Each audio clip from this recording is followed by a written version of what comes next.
some point it stops.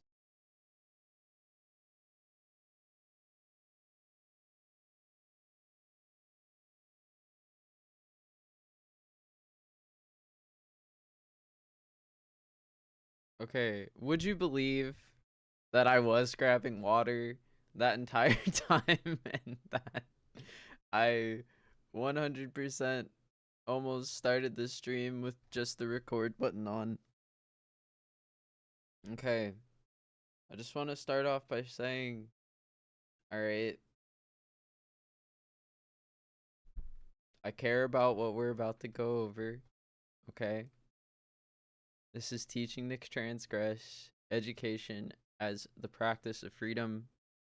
This is gonna be one of the books that we go over um this summer. Uh and I'm hoping that I get to go over the entire teaching trilogy by the end of July. That would be really nice. I do have this bad habit of trying to drill down on like one piece of material at a time when I could be going over multiple works. So today's not fascism day. We're not talking about Roger Griffin. We're not talking about the history of liberal democracies, and we're not talking about Mythiopia or creating like these democratic heroes or whatever. Today we're talking about something close to us, something closer to how we feel about ourselves and each other, and what that does to how we receive information. And today we're talking about it.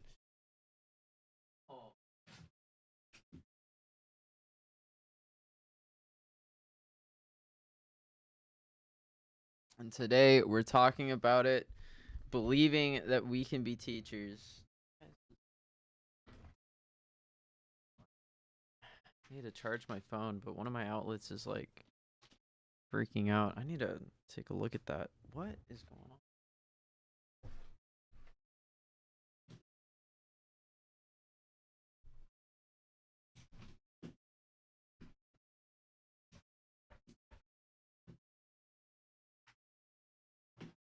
Hey. It wasn't plugged in all the way. I have like 3 power strips daisy chained down here. Now I'm not drawing more than like 9 volts out of any given socket, and I'm not using all the sockets, but that's kind of what drives my my speakers and my phone charger at the moment.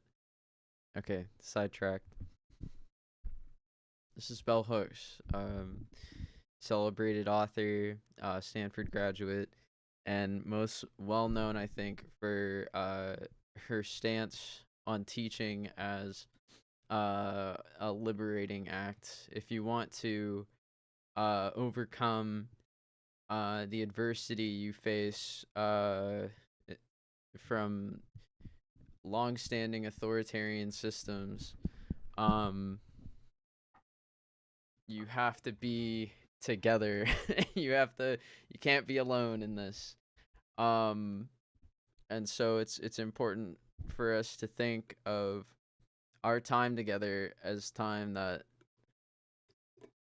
we're learning. And so we should be good teachers as well.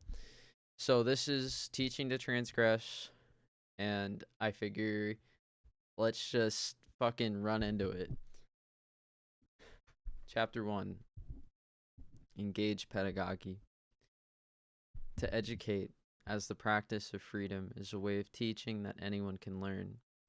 That process comes easiest to those of us who teach, who also believe that there is an aspect in our vocation that is sacred, who believe that our work is not merely to share information, but to share in the intellectual and spiritual growth of our students. To teach in a manner that respects and cares for the souls of our students is essential if we are to provide the necessary conditions where learning can most deeply and intimately begin. throughout my years as student and professor under this division of labor, I have been most inspired by those teachers who have had the courage to transgress those boundaries that would confine a pupil to a rote assembly line approach to learning. Such teachers approach students with the will and desire to respond to our unique beings, even if the situation does not allow the full emergence of a relationship based on mutual recognition. Yet the possibility of such recognition is always present.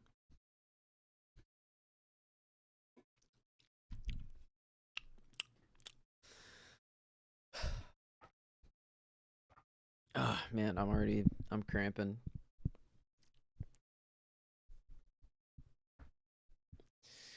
Paulo, okay, where is he from?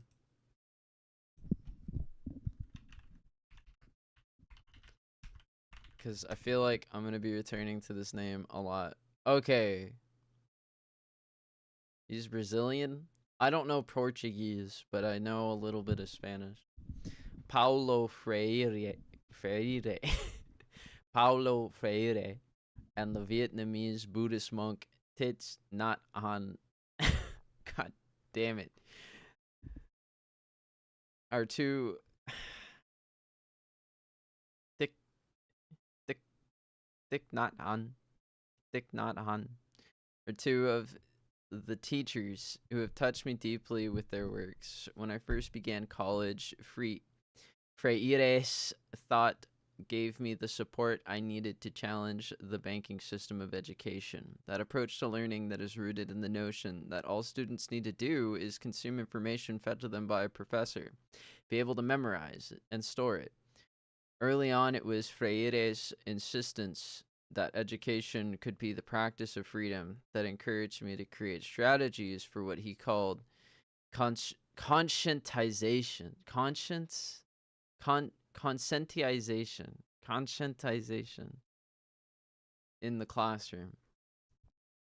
Translating that term to critical awareness and engagement, I entered the classrooms with the conviction that it was crucial for me and every other student to be an active participant, not a passive consumer. Education as the practice of freedom was continually undermined by professors who were actively hostile to the notion of student participation. Freire's work affirmed that education can only be liberatory when everyone claims knowledge as a field in which we all labor. That notion of mutual labor was affirmed by Thich Nhat Hanh's philosophy of engaged Buddhism, the focus on practice in conjunction with contemplation. His philosophy was similar to Freire's emphasis on praxis, action, and reflection upon the world in order to change it. I okay, this is from my personal observations. I'm a student of computer science who's done work in the private sector and, goes through these books and posts about it online so that, I guess people have things to talk about at dinner or something. Um in the midst of this crisis. But I've been noticing these things for a long time. I'm reading this book partly as an exercise to learning about myself because I am the product of my environment, and I think that my environment taught me to be free in some way. Um, there are so many approaches to life, but there's really one sort of like human experience. We're all coming towards this sort of terminal thing of community from all these angles at different trajectories and from different sources that I think it seems on some level reductive to even beg the notion that there is some terminal community, but I think there's a piece that people find within themselves that you could call terminal, that you could call some kind of end goal to human existence that realistically is sought after through luxuries. It manifests itself in class division, but also manifests itself in revolution and the rejection of these toxic human ideas that stand as this vestige of sick experiments of the past in extracting labor from the unwitting, uninvolved participant. So I want to focus, and what I think she's focusing on in this section is this idea that one can be this uninvolved participant, but still render their labor to some greater power. You think of it like this: if you put a rat in a maze, this is really dehumanizing, and I'm explaining it in this dehumanizing way because I feel like this process is dehumanizing. But if you imagined a rat, maybe like a smart rat, like a Looney Tunes rat. What if you imagined Bugs Bunny or something in the Minotaur's maze, right? And he's running around. If you put buttons in the maze, okay, and you have this anthropomorphic creature who is ostensibly human but not viewed as so, pressing these buttons at these terminals, you imagine that as many companies going along with maybe economic orientation, or a few star individuals being brought into back rooms, being showed things and asked what they believe about it, so that it's imbued in their performance, or in their work, if they're like a star researcher or something, right? That ultimately, I think, and we might be going over this, I think it narrows down curriculum. I think it narrows down the content that we're teaching people to this audience that may not be present at any given time. Because the most important thing about this is it's dehumanizing, so it's invisible. That's a very important concept here. It's dehumanizing, thus it's invisible. No one sees themselves as Bugs Bunny. No one sees themselves as Meryl Streep or Tom Hanks or whatever it is, running around an airport, or I don't know, backstage. I forget what Meryl Streep does. I forget.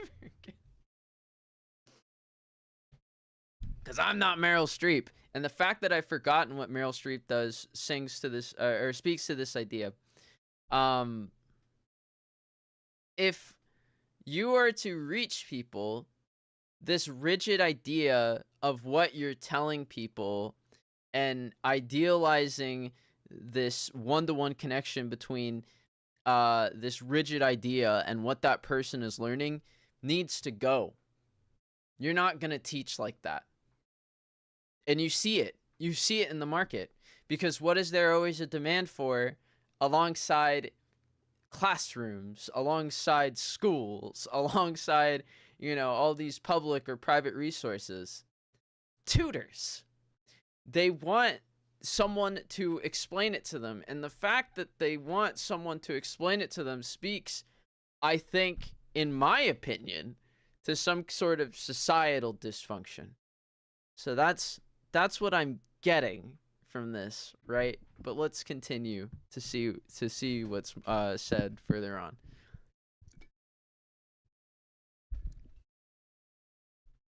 In his work, Thich Nhat Hanh, Thich Nhat Hanh, in his work, Thich Nhat Hanh always speaks of the teacher as a healer.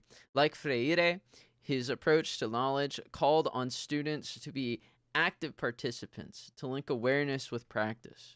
Whereas Freire was primarily concerned with the mind, I'm concerned with my muscles. Thich Nhat Hanh offered a way of thinking about pedagogy which emphasized wholeness, a union of mind, body, and spirit. I usually say mindfulness, but this guy actually knows what he's talking about. His focus on a holistic approach to learning and spiritual practice enabled me to overcome years, there's that word, overcome, years of socialization that had taught me to believe a classroom was diminished if students and professors regarded one another as whole human beings, striving not just for knowledge in books, but knowledge about how to live in the world. And I sympathize a lot with that.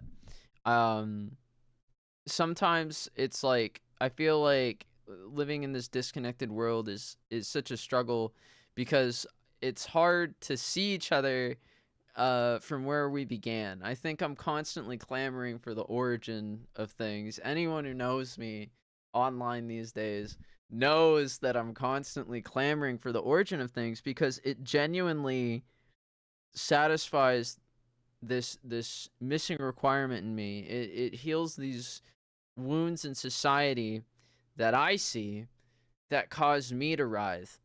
You know, I see this sort of dysfunction happening between people and how it's manifesting, and it causes me like emotional and psychic pain. And I think in that pain I view people negatively.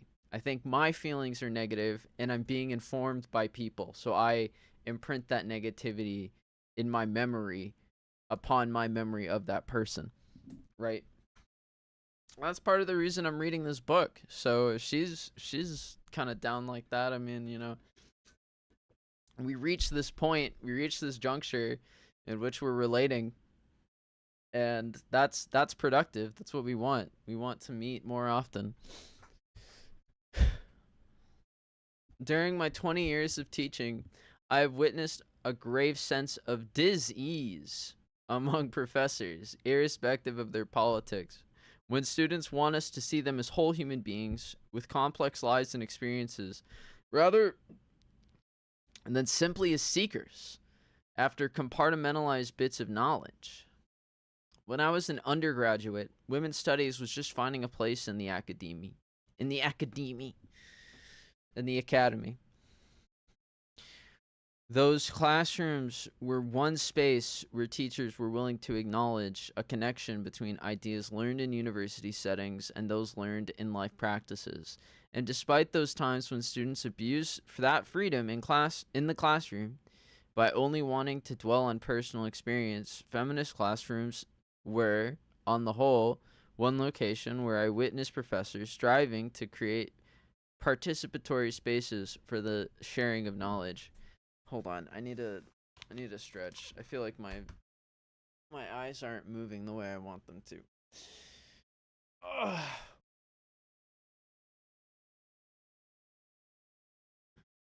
Abuse is a strong word. I hope I can understand it by the end of this book. That can mean a lot of things. Dwelling on personal experiences is an interesting idea, though. I think I think of it from the first thing that comes to mind when I think of that is like sense memory, where like you can dwell on a personal experience by like going back there or whatever, by like basically like re-upping on like your dopamine by remembering this like one time that you were really happy and like focusing on it. And that's not productive in my I in my experiments. In my time practicing learning, I found that it's not productive. I find that that sort of practice ends up muddling thoughts. I think what's happening is like the wrong connections are receiving the dopamine. That's like the best way I can explain it. I think it's probably a reductive statement to say that because what's the solution then? Send the dopamine somewhere else? It's to engage some parasympathetic process over time through therapy until your sympathetic processes bring you to the present and sort of give you this thing, but that's not practical for a clinical setting because we're talking about the brain. Anyways, like, okay, what I'm saying is it muddles my thoughts. Like in my practice, I found that this muddles my thoughts. You know, I'm a thoughts and opinions type of person. And dwelling like that, at least, does not seem to be productive. Let's see if my eyes will do their thing or if I'm going to be assaulted today. Oops, did I say the A word? Did I say was that Legaaljargon? Calm down. All right. Just give me a sec.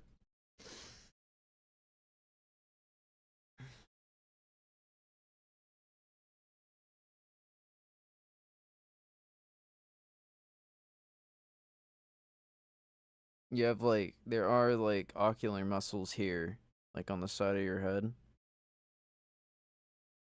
Sometimes when I'm really trying to like establish self-control, it's important to remember that like muscles are layered. So like sometimes I'll think that I'm engaging the right muscles or that I'm isolating the right muscles, but I have to like get under it, so to speak. It's sort of like my mental model of my body that I use to move around. All right. Oh, just shooken up now. Nowadays, women. Is that where I am? I witness professors striving to create participatory spaces for the sharing of knowledge.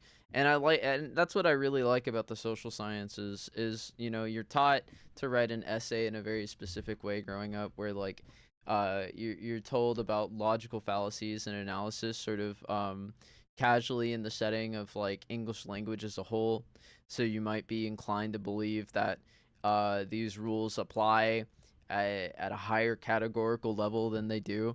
But like when it comes to the social sciences, when it comes to truth and what people do, anecdotal evidence, anecdotal accounts of events are like as good as gold when it comes to things like ethnic studies or like women's studies, because we're talking about minorities. We're talking about like pluralities that whose experiences sort of contradict what we understand as like the general consensus of like human behavior, which is sort of a linchpin of making these sort of like co-ed spaces, these like mixed race, mixed gender spaces work. The United States, the globe, etc. Is understanding that these experiences are extremely important at a time, even if they are necessarily like the experiences of like a small group of people that doesn't represent the majority, like a plurality versus um the populace, right? Um and that it's perfectly valid to take these things in um and to understand them as like a part of like what's at play, the truth of what's at play. Um and so it's yeah, I love those classrooms too. What do you mean? I actually get to talk about what's happening to me. It's the classroom where they teach you how to talk about yourself, which is why I think of like I know it's called feminism, but it is like an egalitarian thing. It's like bisexuality, where like they're like, well, bi means two. It's like that's not what bisexuality means. Anyways, let's just try to have a consensus, guys. Let's try to have a consensus, guys. Can we have a consensus? Can we talk about this in a group setting? Can we talk about this viewing each other with the same esteem as we view anyone else? Can we talk about this without derailing and totally just creating like tangents and, you know, false notions of authority based on drama? Anyways, all right. I'm flipping out. I have like I'm cramping. I'm cramping hard and my mouth is getting dry.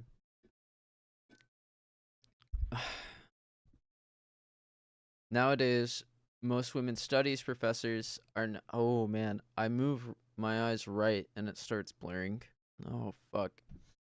Nowadays, most women's studies professors are not as committed to exploring new pedagogical strategies. Despite this shift, many students still seek to enter feminist classrooms because they continue to believe that they're more than in any other place in the academy. They will have the opportunity to experience education as the practice of freedom. Progressive holistic education, engaged pedagogy, is more demanding than conventional critical or feminist pedagogy. For unlike these two teaching practices, it emphasizes well-being. Oh man, do I have to put the sign up? I'm being assaulted. I'm getting hit with something. Um it's just I'm being assaulted. It's not the book, okay? It's look at me. Look at me. Look at me. There's some bullshit happening today. Okay? It's been happening for years. All right? It's not about the book. And if you're not on it, you need this book more than me.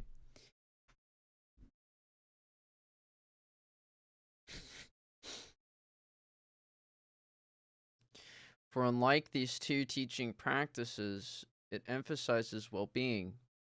That means that teachers have to understand that life happens outside the classroom.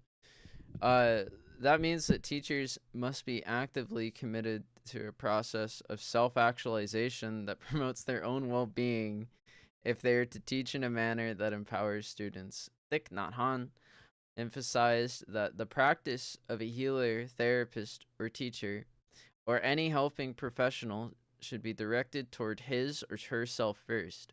Because if the helper isn't happy, he or she cannot help many people. It's like we're engaged in this sort of like imparting of like knowledge and attitudes. If these attitudes aren't coming from a place where one has a lot of it figured out, if you have yourself figured out, I think that's a lot of it, right? Then you need to figure out everyone else. But if anyone else wants to tell you about themselves, they kind of have to have it figured out. That's kind of like what makes this so demanding for the teacher, because now they got to kind of know how to figure out other people, right? Which is like, the rich man's life, unfortunately, in America. Um, we're saying that like this tool set is important for engaged pedagogy. I mean, you have to understand that there's a strong chance that perhaps like the sentence at the end of that last paragraph lends itself to a history of deconstructing women's rights and using things like violence and image and now surveillance capitalism to like trap people in these sort of like myths of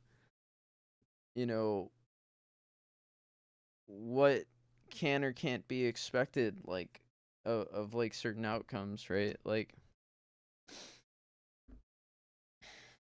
we're talking about having as a teacher to understand culture on a level that demands an addictive participation in systems based on personalization, which is sort of like this fucking Herculean task, which is why luckily everyone's human, right? It's I can at least say that here where, people are treated and raised to believe that they are not slaves, that they're, we don't have dirty drinking water making everything different. Like we don't, you know, have to think too hard about uh anything that's going on except that like like cell phones are like in here. So it stands that people could learn a lot from these communities that do have to deal with these sort of dehumanizing things. um on over like the course of like years, or who have had to deal with these things over the course of like many decades, who have learned to uh pull out of themselves these notions of like community and the reproduction of society, right? And that's demanding. That is demanding for a teacher. Um, right now I'm like, I feel like completely detached from myself because I'm being attacked by this thing that can like fuck with my eyes, and so and therefore kind of put me in this like trauma state. Um, but it's just like this like bleak, this like bleached crawl, this like sand dune, what is it, this like salt flats like crawl that you have to learn, like the fucking beaches of northern Germany. um but it's obviously worth it. That's the whole point of like federalism, or like individuation, or like whatever you want to call it. Like I know this administration hates to admit it, but like the idea is that like there is a degree of anti-statism that is guaranteed by any constitutional government on earth, because these people recognize that people are the best first source on, or primary source on what's happening in any given place. So an engaged pedagogy is demanding, but it's obviously necessary and supported by someone. If it's not American, I can say that much.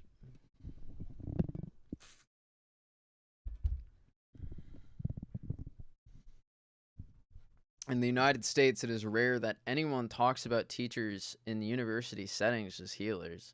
It's even more rare to hear anyone suggest that teachers have any responsibility to be self-actualized individuals.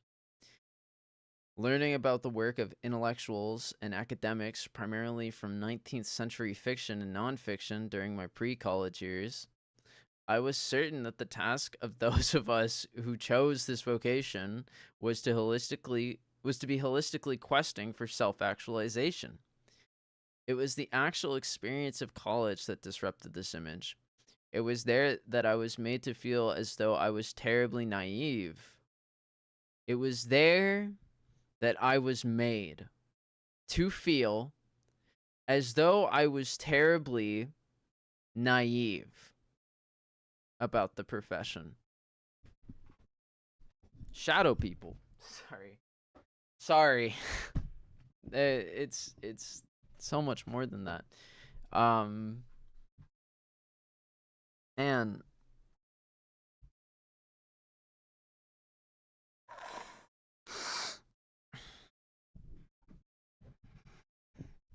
when someone has power and is benign to you in this country, when they don't subject you to this like rigmarole of like breaking you down and building you up to gain your trust. A lot of people will just like pin that on authoritarianism, and unfortunately, at least 85% of the time they're true. And with machines these days, it's closer to 95 or maybe even 99% of the time. But it's like, yeah, like that's kind of what's like fucked up about the system, is that it does like try to like break you down like this. And it's the image that people see.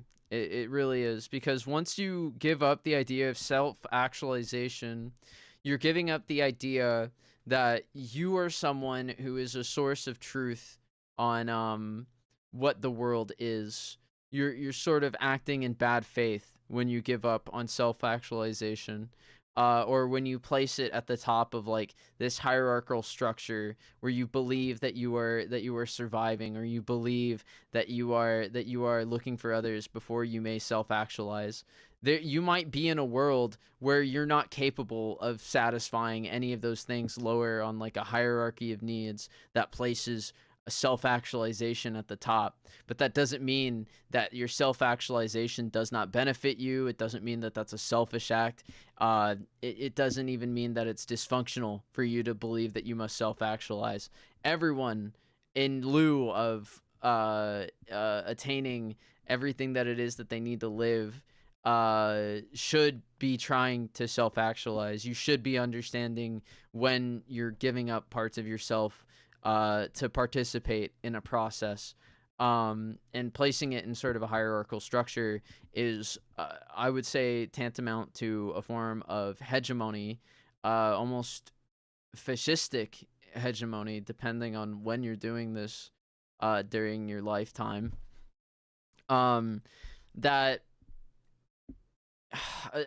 establishes this sort of economic imperative in your life and makes it intrinsic to your psychology. You're gonna be browbeaten by everyone who has more money than you if you believe in this hierarchy, and it is going to cloud your ability to be yourself in front of others, right? So it's this hierarchy that you kind of need to do away with, not necessarily the contents of the hierarchy, because at any given point you're building this like list of priorities, right? And that's probably the closest thing you need in your life to a type of hierarchy. Maslow, you are a fucker. You're a fucking ghost to me. Evil fucking demonic spirit.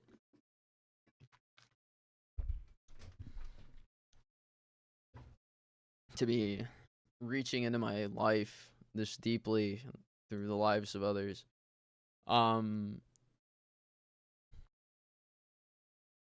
Yeah, at any given time you're building like these priorities, but it's not authoritarian necessarily, because you can kind of tear it down and build it up and tear it down and build it up at will. You can it becomes authoritarian when you start believing that you're being observed at all times. That's the panopticon. It becomes authoritarian when you believe that you should impose consequences upon yourself when you fail to uphold the first hierarchy of needs that you create in a given day. And it comes with like a lot of negativity and neuroticism, whether or not if you fail to fulfill this hierarchy or succeed against your own needs, respectively. And so it's like, yeah, like in America, it's really hard to say that anyone's trying to be a healer. It's really hard to say that anyone's trying to like do that, because it's suddenly this like it's this new role that demands its own new hierarchy. And even shirking like your own role in life can disrupt your hierarchy and your ideas of like self-actualization. And it's this rigidness that seeps into our lives as, and this is maybe the first time that I'll say this, and maybe the last time, uh, stupidity. But what I really mean to say is ignorance. It's just I have charged feelings about this, but it is ignorance. What is my dog doing? One sec.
Sorry about that.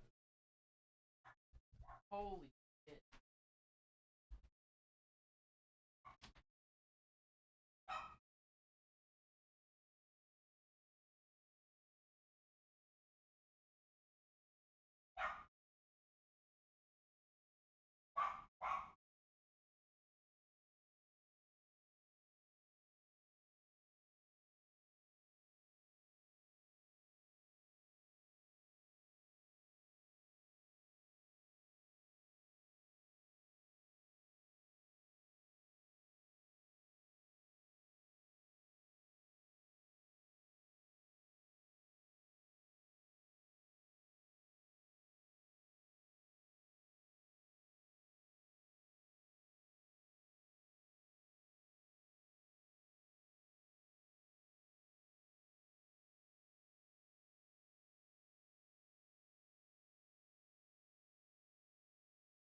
back. I was sorry about that. I was talking to my brother-in-law. I'm like, man, we so my sister's having a baby shower today, and it's a women's only event, so they're like, "Okay, okay, Tony, you can go." Um so my brother-in-law's here. I would probably take a walk with him or like watch the game with him or something, but I'm doing this. He understands, but that's why I was gone for the past few minutes because I was talking to him. Um, but yeah, that's awkward. I'll catch him later. I'll text him or something. All right. What are we doing? People need to self-actualize. People can't put these things in a hierarchy, or they start to believe that they need to uh regulate themselves when they attempt to do this healing function of society, right? That's like her argument. Um, that's why she's citing like Thich Nhat Hanh and like Freire, Freire, because they're credible sources on this. Like I'm not, like she's not, but like um, yeah, yeah. This is a lot of personal work that people should do for themselves. Um, but they shouldn't be alone. And that's why teachers are so important in this process. I think a lot of teachers I had growing up kind of saw them on some level, in some in some set of intersections, saw themselves in this, could see themselves in this text and understand how it benefited me. But obviously the game's changed. You just got to be on top of it. All right. All right. It was difficult to maintain fidelity to the idea of the intellectual as someone who sought to be whole, well grounded in a context where there was little emphasis on spiritual well being and on care of the soul. I think that's the part of alienation people notice the most. A lot of people call it like a loneliness epidemic. Indeed, the objectification of the teacher with bourgeois educational structures seems to denigrate notions of wholeness and uphold the idea of a mind body split, one that promotes and supports compartmentalization. Teachers hate it when you. Okay, stop. Stop. There are times where you can ask a dumb question in class, and I think that's how you test. That's how you test a teacher. If you can't ask a dumb question or like bring up something the teacher said without them saying like your opinion of what they said doesn't matter, there's something wrong there. Like I think of it as discrimination, right? Like if a teacher asks a question and you answer it and they say you're wrong, right? You should tell that teacher what you heard them say, right? Because the important thing that's like missing from that sort of like right wrong exchange is that the teacher isn't having to see you as like anything with like a history or anything that understands anything outside of what they've said, right? I think good teachers will see you that way. They will see you as someone who has a life that gives their entire existence content, right? Um, and they'll take those sort of things into account. Good teachers will adapt to these dumb questions if students are willing to speak up and say, well, I heard you ask this, what's going on there, and obviously this sounds very like banal, but in a classroom it's very it makes a lot of sense, right? Like if you're engaging in class and they say something that sounds like say they said something else, like that's a sort of emotionally charged disconnection that's sort of like engaging with your memory that should be like resolved, right? like it would be like in any aspect of society, but we're talking about teaching here because this is a great place for change to start, right? Um don't, don't be afraid to be that person who's like, asking what seems like a really basic question, or like, um don't get too hung up on the basics sometimes, because it might even just be that like you're about to hear something new, you know it's to be like a good learner, to be someone who's successful in academics. You have to learn to find like a balance between those two things, um because when you find that sort of equilibrium where you're taking in new information and you're not scrutinizing it for the sake of projecting your negativity onto it, like you're taking that in and you're building this like context, not compartmentalizing yourself, but understanding that it will be linked to greater implications in the world. Once you can find that sort of equilibrium, you start practicing that kind of thinking, and you bring out that like that star learner in you. You know what I mean? Like there's this idea of like this perfect student in society that exists in America, and it could be anyone, but it's designated as this star, right? That could be you. That person that you idealize can be you, as long as you're willing to practice this sort of engagement with things. Um which is why it's so hard, and why we have to question like, well, what's the point of like all these internet videos if people are just putting them out there and never responding to comments? Or like, what's the point of like these live streams if you can like, join and ask a question about something and like not even get a response, or like get even be like regulated on for like, saying something that like, is very well within like the topic of the situation, but like, maybe requires some like additional explanation or scrutiny to like make sense, um something that like has like content. If you demonstrate that something has content, like you're not just like asking like, hey, I saw this thing on the other day, what does that mean, like that's that's when that's when you have to question like, well, why can't I go outside and like meet up with someone and just like have a conversation like this? Like, how do I find someone who knows about what I'm wondering, so that I can get my life back in track, or so that I can link this part of me that's becoming compartmentalized to this greater context of my life? Why do all these classes cost so much money? Why is it that people will talk about things here but not there?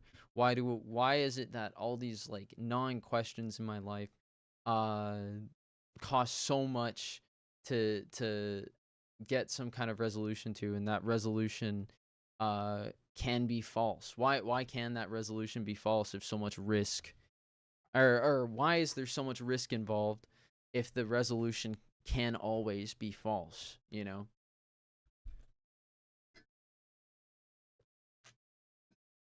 That's kind of like this wall that you have to kind of bring down as a community. That's sort of like, that's why we try to stay in touch with everyone we meet. That's why we take the time to say hi to our family.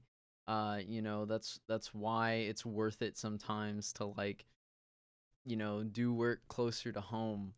That's why it's worth it to give up some of your la di da like daily activities for something that just seems so boring and regimented, because it's not. It's dynamic, and it should be dynamic, but you need a critical mass of people engaging in this dynamic thing to make it come to life. You have to bring down the wall to bring people together, you know so let's get more into it. And this support reinforces the dualistic separation of public and private, encouraging teachers and students to see no connection between life practices, habits of being, and the roles of professors. The idea of the intellectual questing for a union of mind, body, and spirit has been replaced with notions that being smart meant that one was inherently emotionally unstable, and that the best in oneself emerged in one's academic work. Jesus. It's like heavy hitter after heavy hitter. Like, man, I fidget a lot during these streams, and you might have noticed. But it's like I don't I don't see a problem with it. It's something I already do. I don't see a problem with it. And as long as I'm on this kind of like path of not seeing a problem with it, as long as this is my modus operandi, I'm willing to engage with the material on a level where I'm not double thinking or triple thinking about what I just said or heard, and I'm definitely not giving up if I do end up having to parse something a couple times to get the full meaning out of it. My body, my sense memory, we're back to the sense memory. My sense memory certainly isn't fixated on anything that I'm building up as a threat within myself, and I have the luxury and I have the privilege to be in an environment where no such threats are present, even if my dog is barking at my brother-in-law right now and I want to try being a mediator between the two of them again.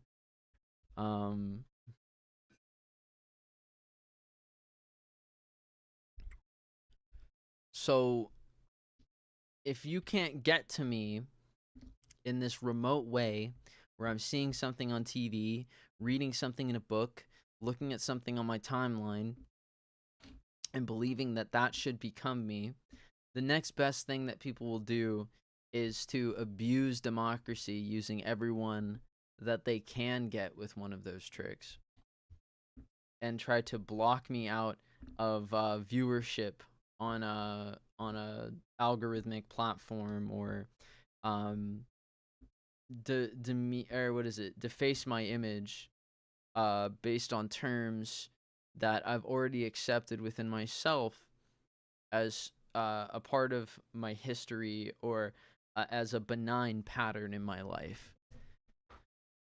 And so it's like, geez, I kind of get why people like bell hooks, because you think she's just gonna leave it at this kind of like anesthetized thing where you as the reader have to like apply all of the meanings yourself.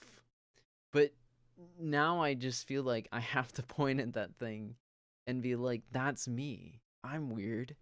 I'm a weird smart person, and I feel like I get like a lot of negative attention for that, and I see that negative tension as something that reflects inwards on those people. And I wonder sometimes, are those people smarter than me and they don't even know it? You know, that's what she's getting at here. And I don't think I've seen anyone speak truth to that ever. So it's like her examples are so like real and sort of revolutionary in a way, because it taps into this like depth of like human of like alienation society, or social isolation, however you want to put it, that like has serious consequences and has had serious consequences for so long, but has like remained as this sort of unspeakable thing uh that allows, it becomes this sort of unspeakable thing that plagues people, and by being unspeakable becomes like sort of like this permissible action for people. No one has to feel guilty about something if no one's saying that it's a problem, right? Like, so it becomes permissible. So it's like, man, I'm already loving how this woman works or how this woman writes. Wrong W word. Um let's see. This meant that whether academics were drug addicts, alcoholics, batterers, or sexual abusers, the only important aspect of our identity was whether or not our minds functioned, whether we were able to do our jobs in the classroom. Then that's changed, obviously. The self was presumably, and that's this. Okay, this has changed. Permissions in the structures of society have changed, but nothing about society has changed. Nothing about injustice in society has changed. Just permissions in the structure. Like, how do I put this? It's not about justice in society. Nothing about uh the psychic assault on individuals has changed. Only permissions in society. And I think that's the way to put it, because the idea of a psychic assault is that it's something that happens under like the sort of paradigm of a mind body split. So if an assault is merely psychic, then it becomes more permissible in society, more socially acceptable, um, and goes largely unregulated. Whereas these things that we can identify change, because people want to continue to reify this idea of a mind body split. They want to convince you that what you do cannot change how you think, and that how you think cannot change what will happen when you do. Um,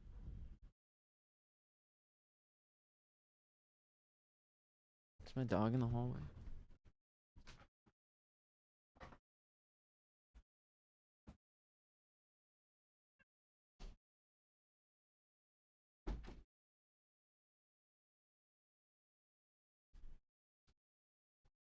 So that's huge. Mind body split.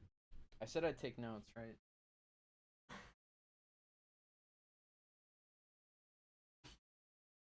Got a big ol' I almost forgot. I almost forgot. I just want to write like memorable quotes, because people are always like, Robin, why aren't you quoting this? And I'm like, I don't know. I just kind of learned it.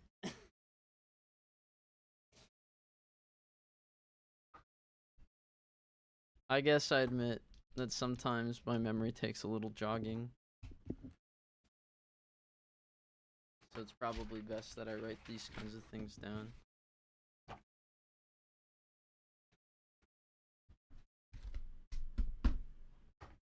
Alright, where's my pen?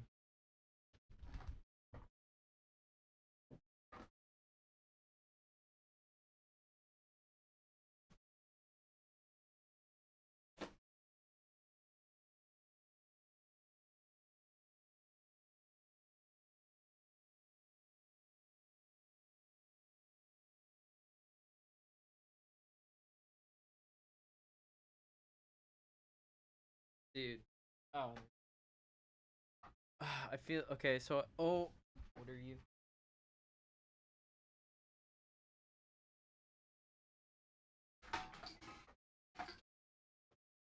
Oh, Jesus.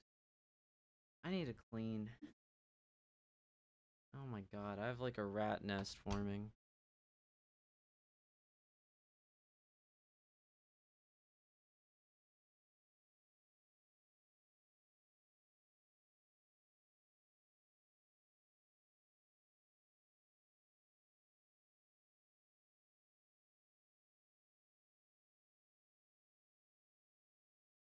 Got there.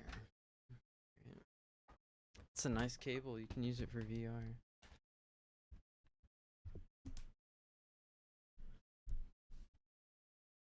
This is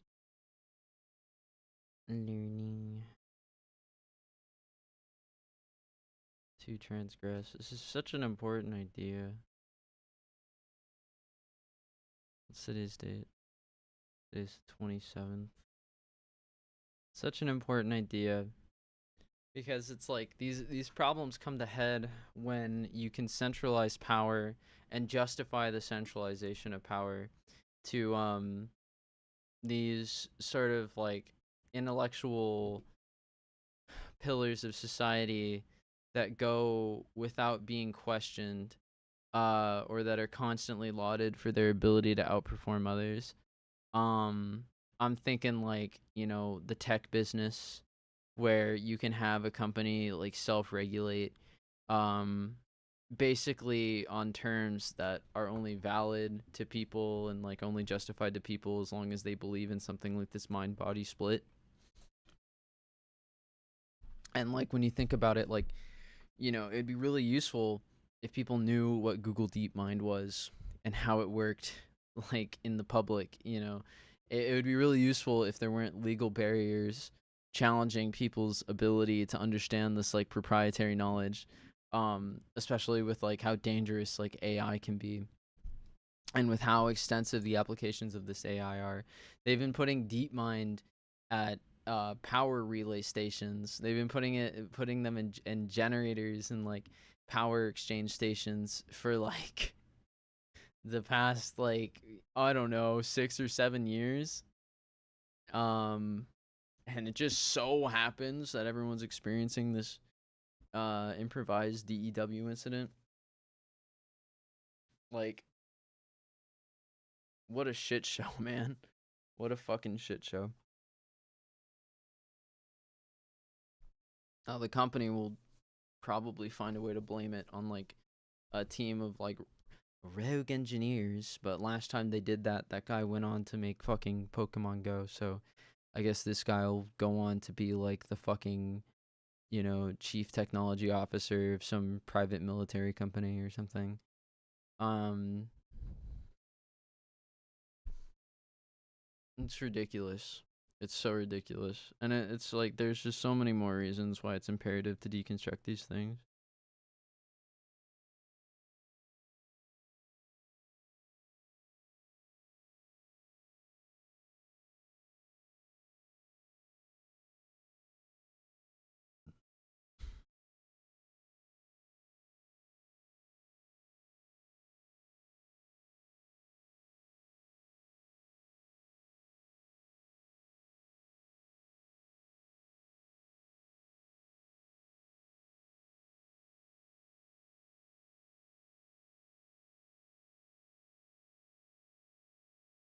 Um,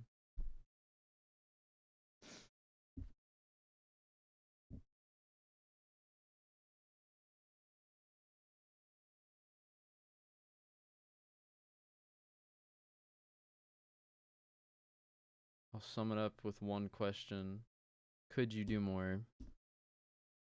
What do you need?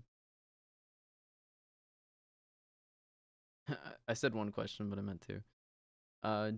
Could you do more? What do you need? These are like the questions that kind of define that thinking for me.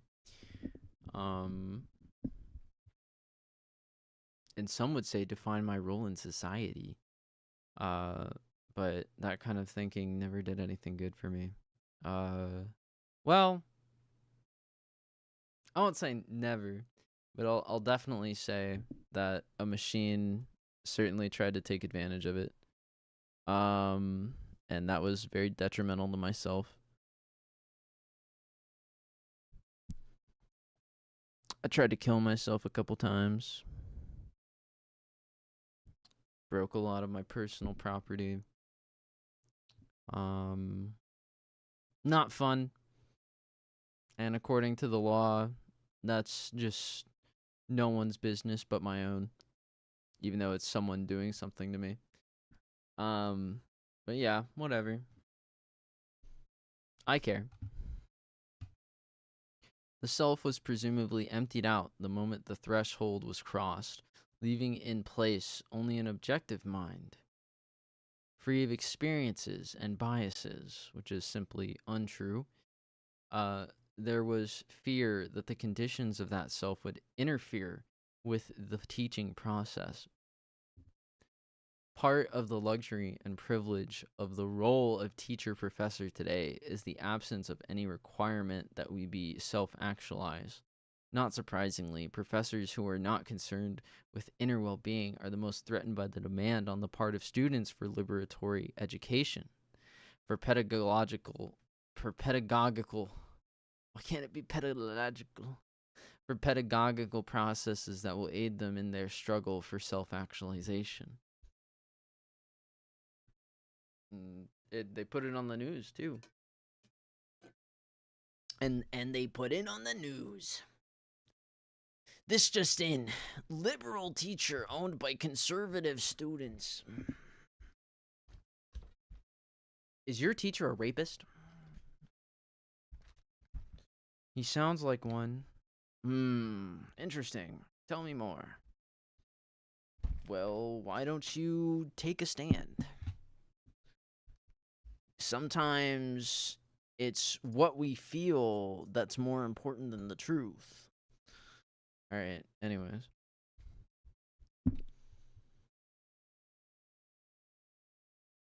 Certainly, it was naive for me to imagine during high school that I would find spiritual and intellectual guidance in university settings from writers, thinkers, scholars.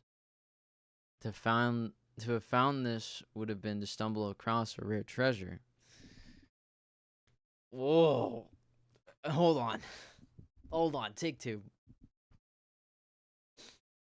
Certainly, it was naive for me to imagine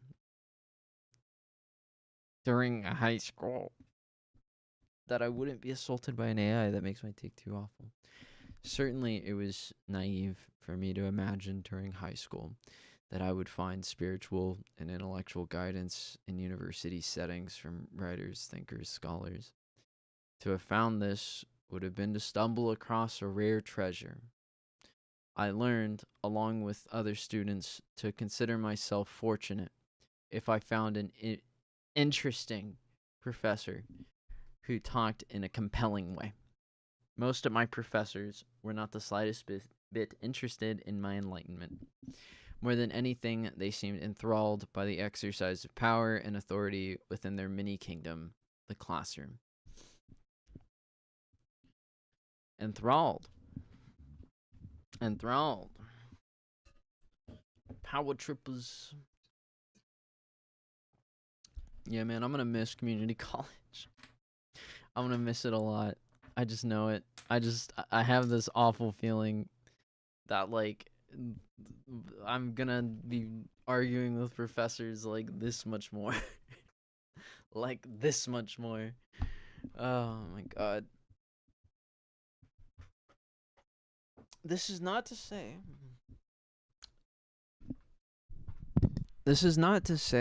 that there were not compelling, benevolent dictators. We've all seen I've seen it. But it is true to my memory that it was rare, absolutely astonishingly rare, to encounter professors who were deeply committed to progressive pedagogical practices. They gotta take care of themselves. I was dismayed by this. Most of my professors were not individuals whose teaching styles I wanted to emulate. My commitment to learning kept me attending classes, yet even so, because I did not conform, would not be an unquestioning passive student. God damn it.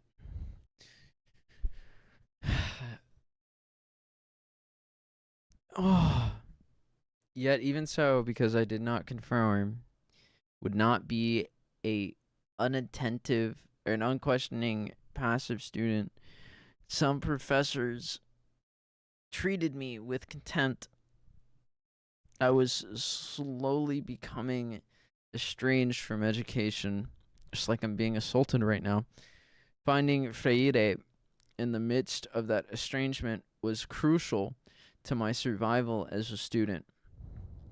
His work offered both a way for me to understand the limitations of the type of education I was receiving and to discover alternative strategies for learning and teaching. It was particularly disappointing to encounter white male professors, she said it, In 1994, she said white male. Oh.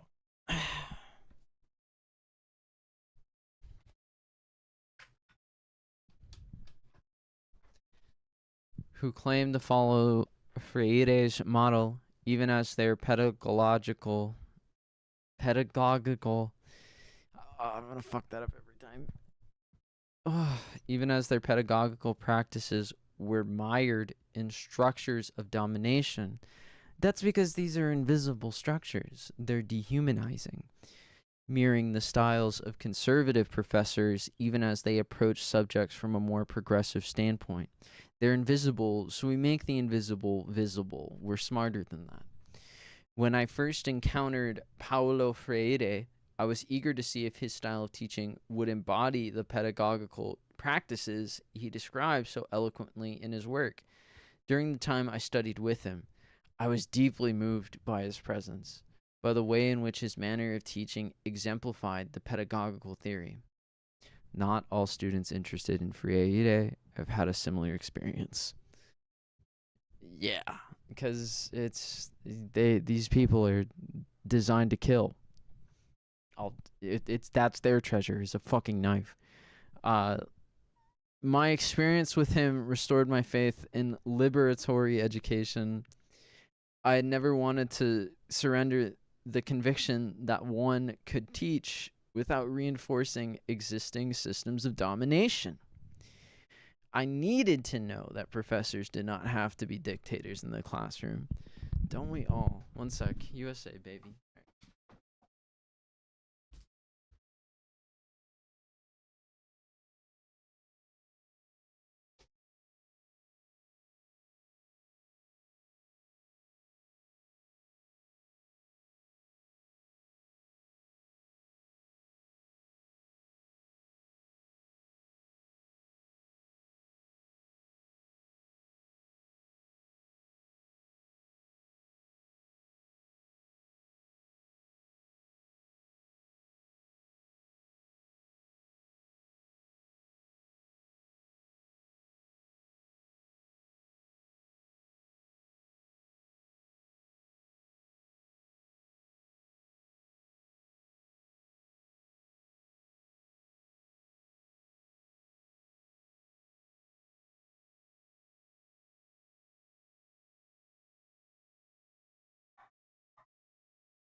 I've been losing weight, so I decided that I need to gain some of it back.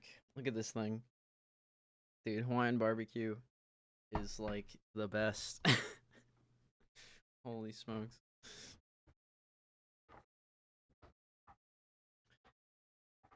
So people are victims of themselves because that's how the system works. Anytime we're talking about injustice, we're talking about people doing it to themselves these days because that's how they hide it.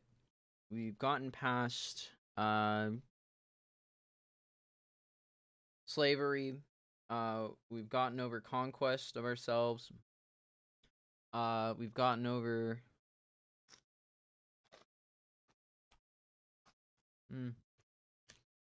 Well,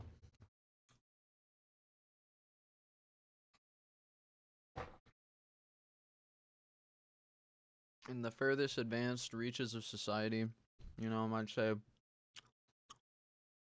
we've gotten over this sort of extrajudicial action that takes over people's lives or, possesses one's life to end it.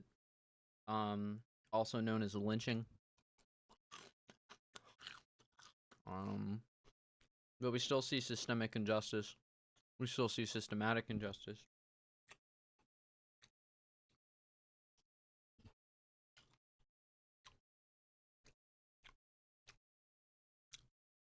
Because it makes money move. And it opens up people to buying things that they don't need.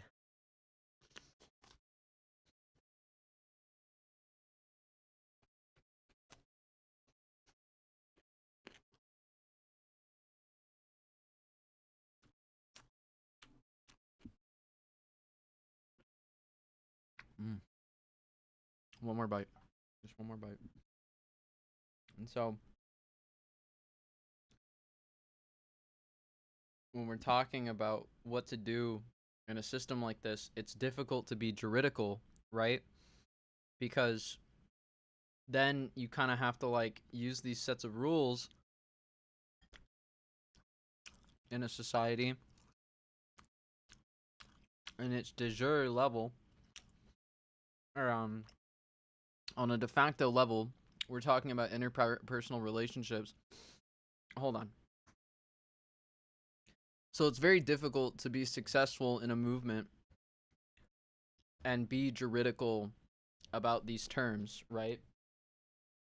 Because, the oppressor oppresses themselves, they must be innocent. That's going to be the outcome of that anytime.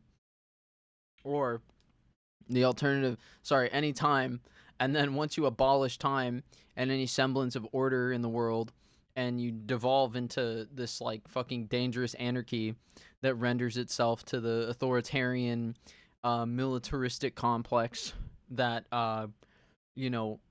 regulates the globe, basically makes yourself like an open target to it. Like once you've abolished any semblance of recognizable signposts of existence, you're just targeting anyone who's in front of you. And so whoever's like running social media, whoever's like making your feed can just tell you who to take out. And you'll be once again a victim of the alienation. That's where getting juridical gets you.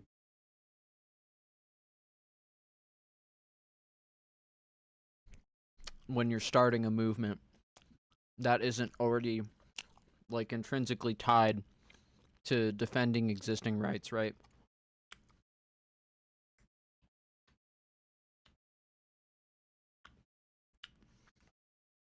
It's confusion or it's apathy. And that's kind of said those in the wrong order. I can't really say respective, can I?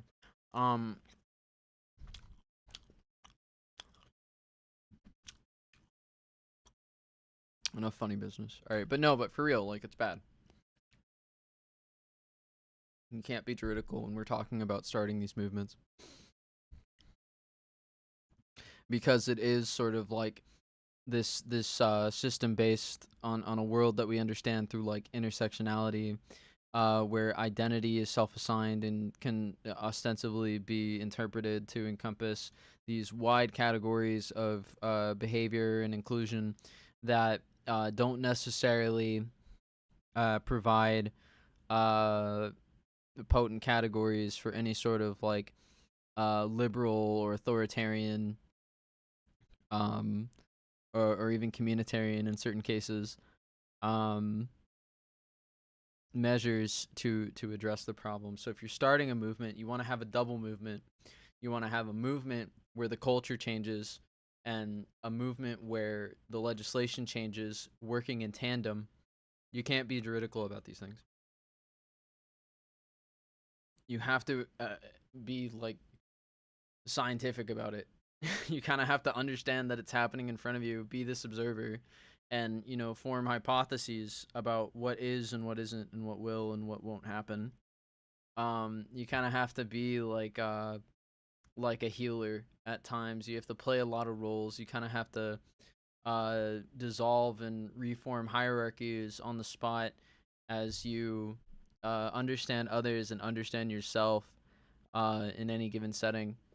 And the rules then emerge uh, once you can obtain some amount of honesty from people, and the rules are gonna have to dissolve.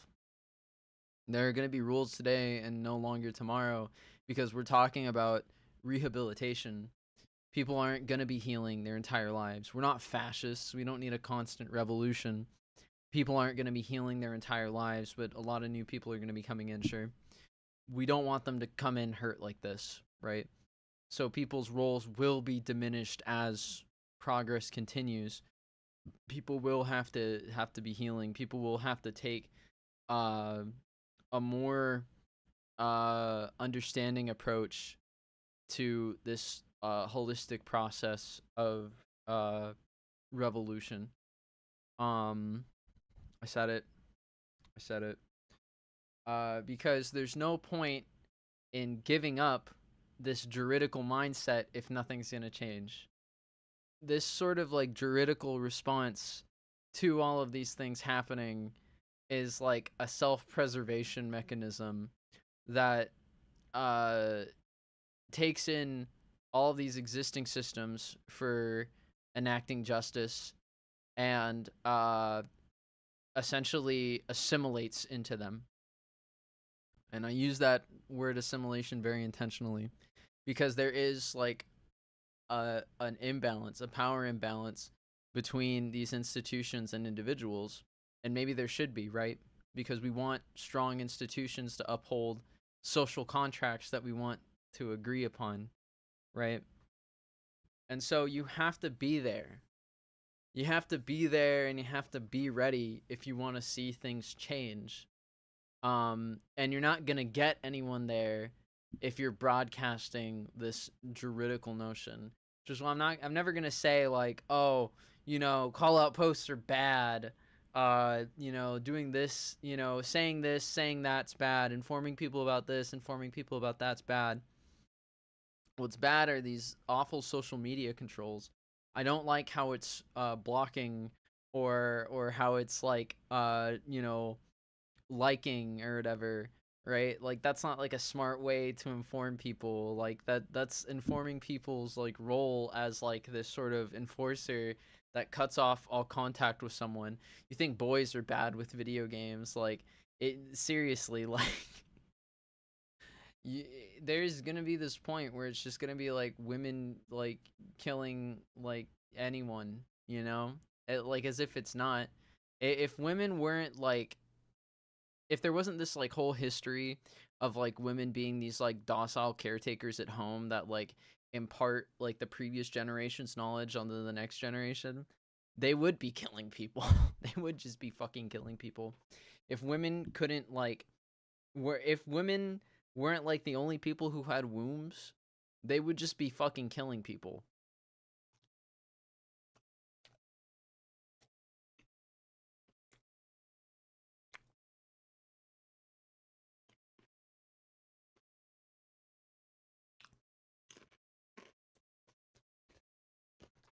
Well, it's very difficult. It shouldn't be difficult because all the difficulties up here. It's all that backed up emotional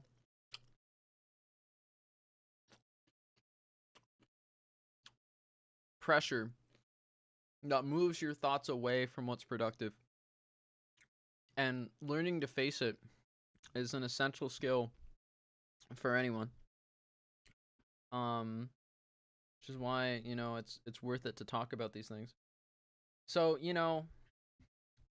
yeah, there's going to be like a call out, there's going to be someone talking about this, there's going to be someone talking about that.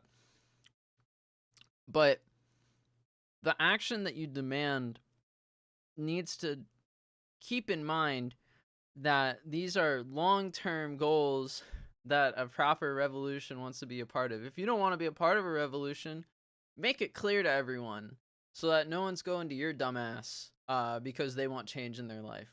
You don't represent change when you apply these like negative enforcements on people by applying these like juridical means or whatever. You're really just breaking consensus apart into like this unrecoverable like mess on the soil. So I wish you'd just at least be fucking honest about like what you're doing.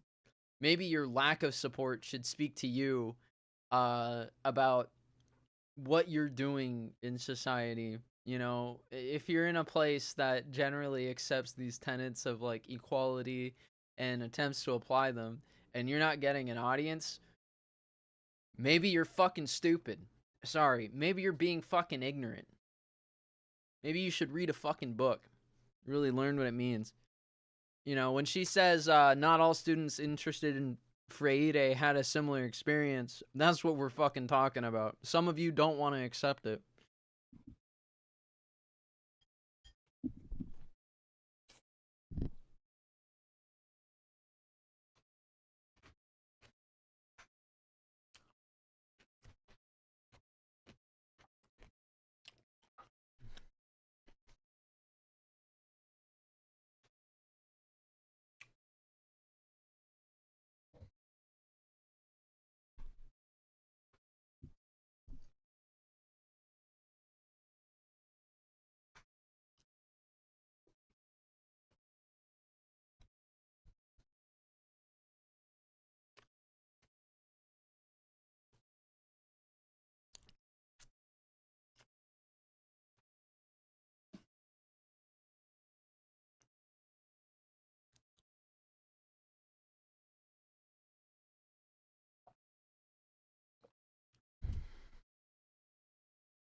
The fucking whipping, wailing aeons.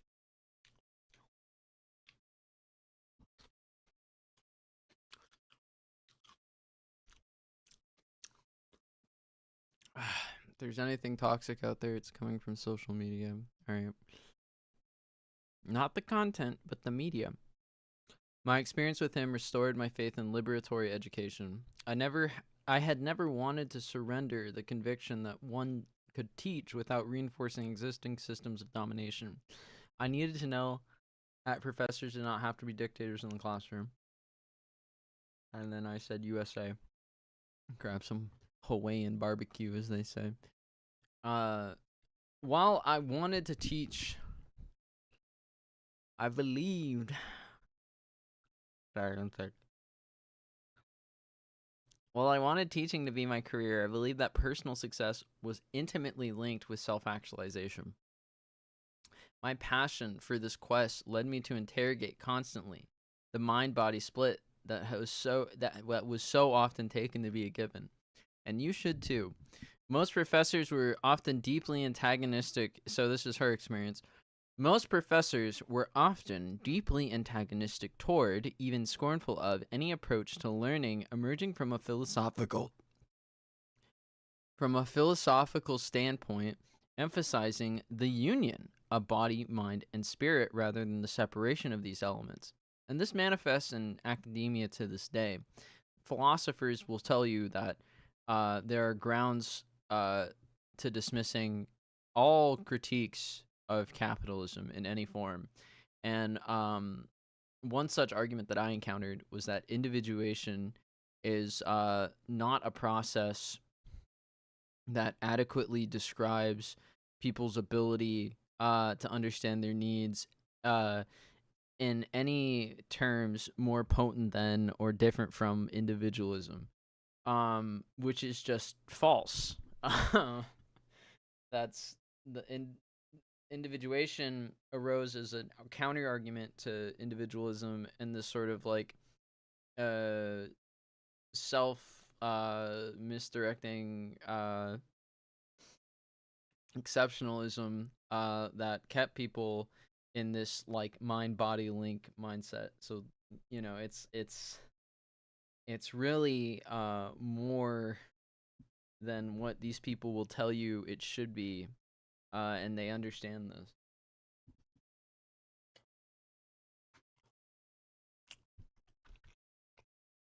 And then I meet him and I'm like, oh, hold on. No, no, no. And then we go play VR chat or something. Many of the students I now teach, I was often, like many of the students I now teach, I was often told by powerful academics that I was misguided to ask such a perspective in the academy. Throughout the years, I felt deep inner anguish. Why is my eyes not trying to like flex my eyeballs? Memory of that pain returned as I listened to students express the concern that they will not succeed in academic professions if they want to be well. If they eschew dysfunctional behavior or participation in coercive hierarchies. What have I been saying? This is what people notice. You know, it's like where the image meets these people's sick desires. Like,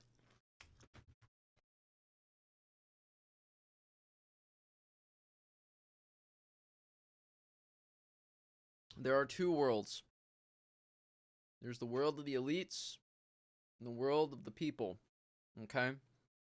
And these worlds are made of images, right?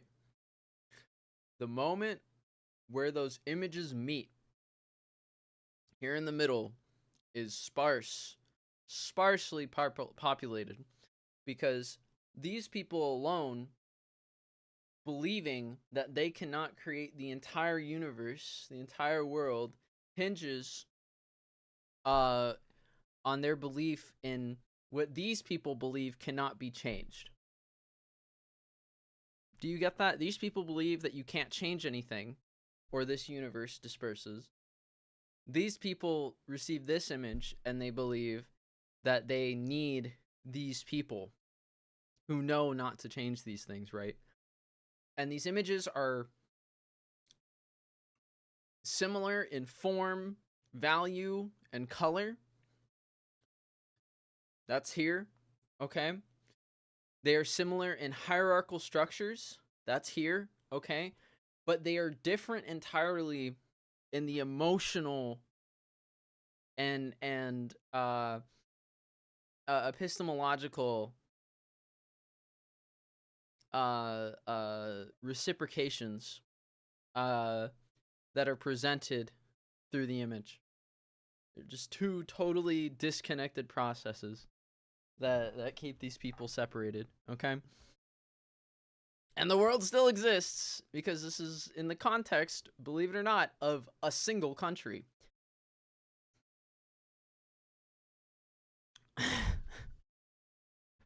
And so I think it's funny that like reading her sort of interrogation of this mind body split after just going through my whole thing, that the one word that appears that brings us together is this recognition of coercive hierarchies.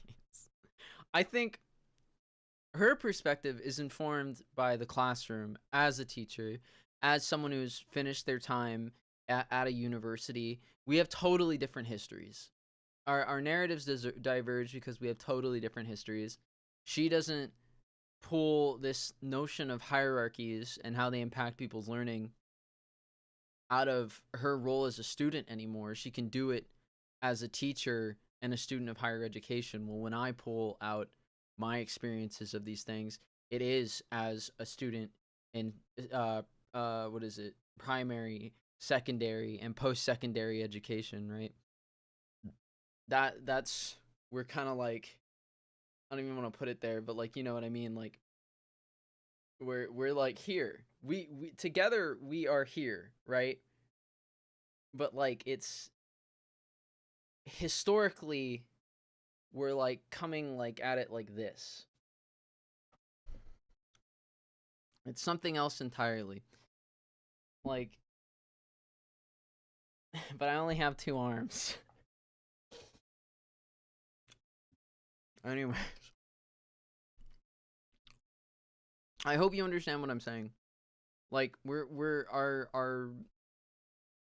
both engaging in this interrogation, and then we're different, but we draw the same conclusion. So what this suggests to me is that we can cooperate. This can be a cooperative experience for us. And I think a lot of people would agree with that. That's why I said, like, community is terminal. Community is sort of like this conclusion to what we do, coming from all of these different directions, right? Where we meet, where things happen, comes from all these different things, but ultimately, it's human beings coming together, tackling human limitations, 2 arms, a head, and whatever else is going on. Together. That is the end. That's what we do. We sit on this point. Because when you sit on it, that's the first step to seeing the beauty in it. The beauty in the construction of everything around you, knowing that human hands once touched that thing. And that's how I found it. And I think anyone has the capacity to take this beauty and internalize it, because we all have a human mind. There's no arguing that. That's why beauty is a virtue. And so yeah, I love the way she writes.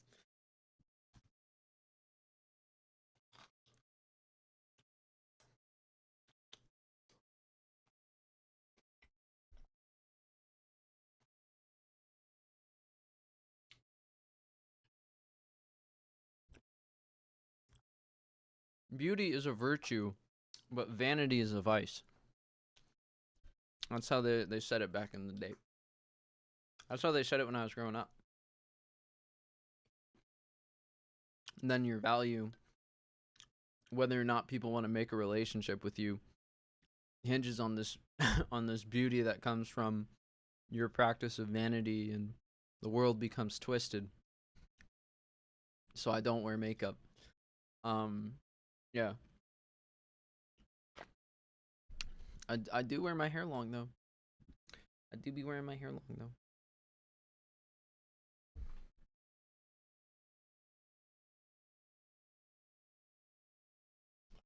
I let it grow. I do not attack my hair.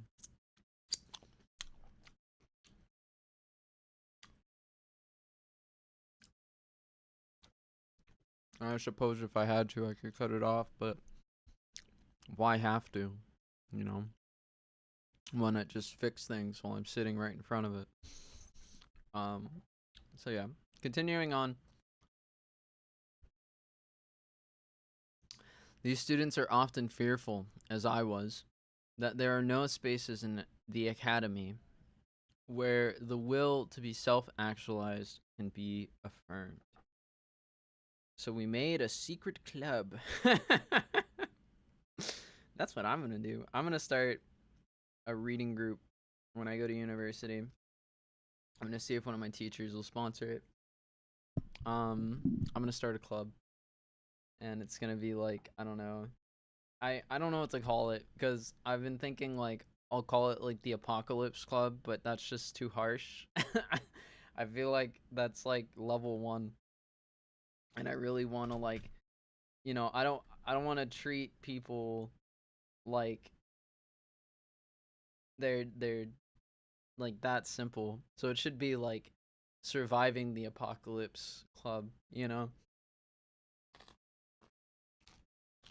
And I got to be like, well, you know, I'm the one who sees the world ending.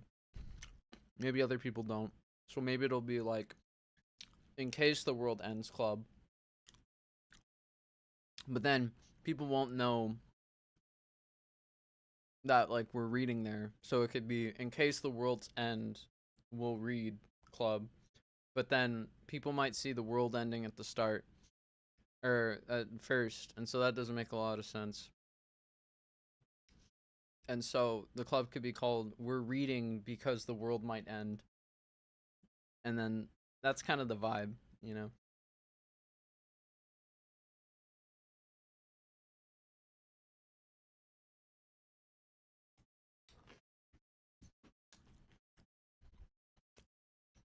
Oh, where were you today? We're reading because the world might end. That kind of rolls off the tongue.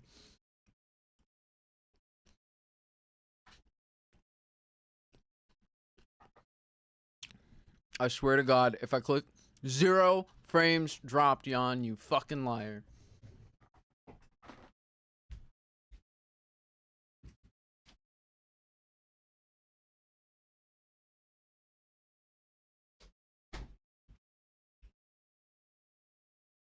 Too old for university.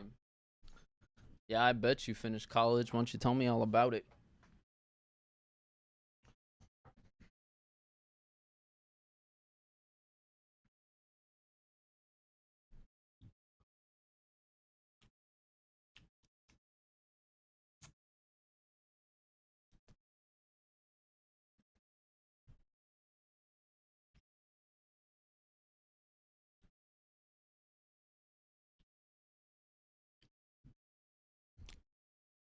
That's right, silence.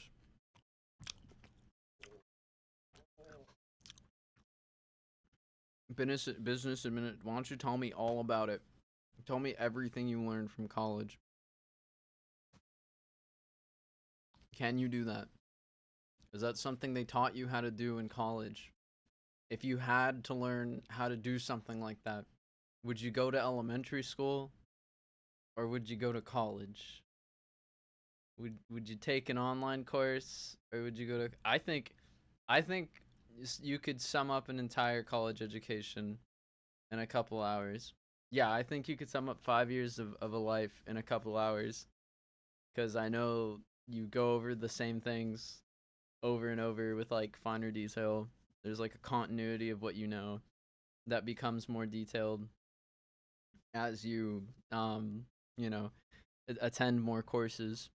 You learn more nuanced versions of very simple things that make you an expert because you're able to delve into the details.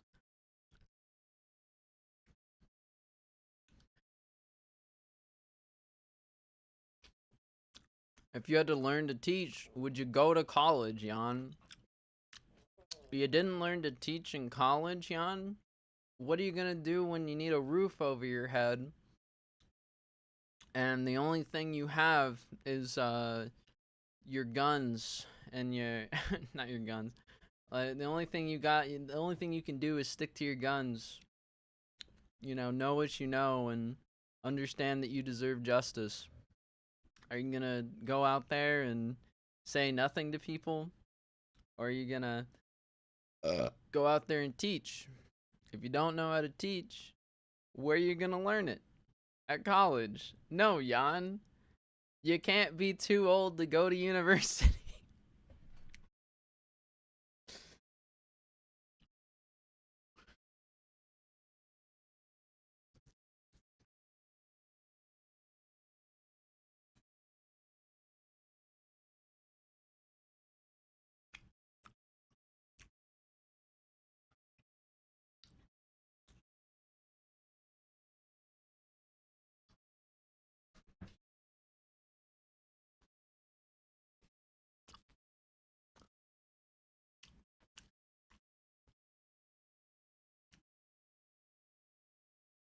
Very interesting. It's hard for someone over 28 to get in where I live. Oh, I mean, there's a lot to say about that, isn't there? That's why we're reading the book. You've had you're not someone who's in university, or you're not someone who's in high school anymore, right? Yeah, you started university right after high school. So you were basically a child when you got into university. So if you're 28 and you spent no time over the course of 10 years learning about yourself and learning about what's happening, I mean, what I have to imagine, like, that you're just not applying yourself.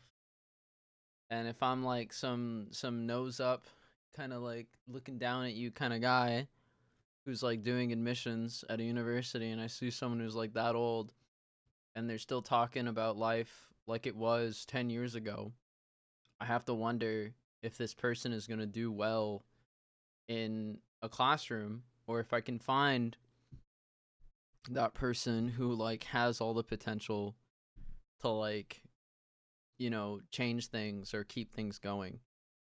Isn't it? It's kind of fucked up because those are almost two in the same, because it's like education is like a revolutionary act. It's like a counterculture sort of thing. So you have to change things. You have to be that change in the world, while keeping education is like this important thing at the forefront of society. If you let that go, we would go back to like the Victorian age. We'd go back to the Gilded Age, where the only people going to university were like the richest people ever, going to like the only 5 universities around, or 7 universities around. And it would be horrible, because people are still trying to hold down the fort in a place without money.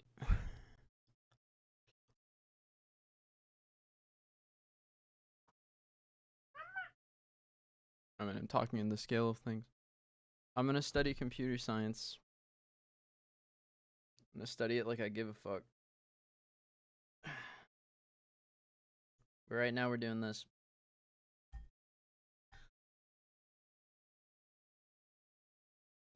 Students are often fearful, this fear is present because many professors have intensely hostile responses to the vision of liberatory education that connects the will to know with the will to become. Because, like I said, they're a subject of these things. Like bell hooks, they were taught to doubt themselves.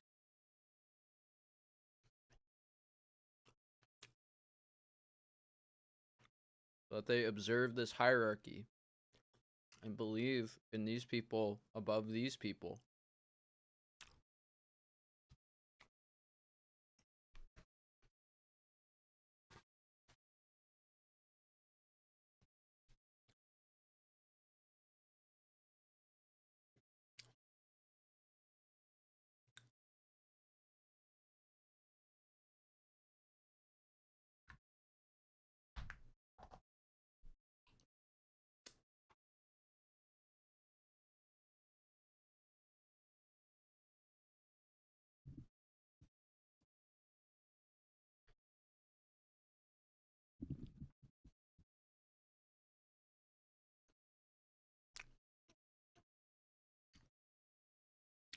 Dog thinks I have something to give her. I'm eating meat. Within professorial circles, individuals often complain bitterly that students want classrooms to be encounter groups.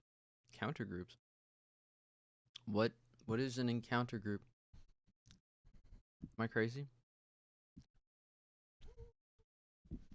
Is this like a real term?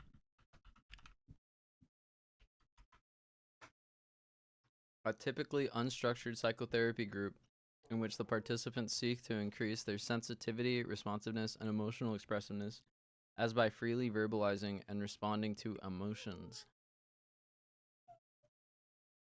Tea group. I know, but I don't have anything for you.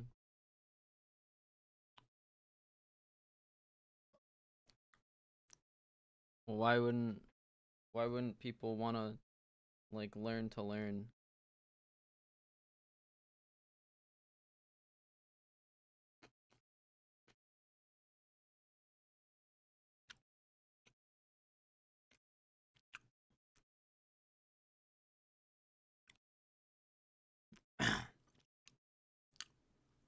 There's nothing to give her. I have rice and noodles in here. She doesn't want either of those. There's no meat. She doesn't know there's no meat.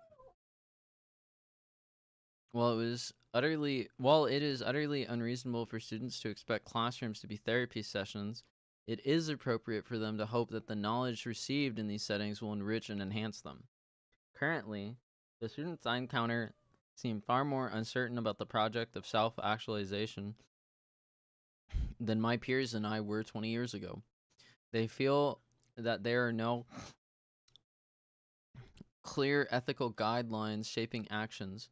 Yet, while they despair, they are also adamant that education should be liberatory. Oh my god.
They want and demand more things from my professors than my generation did.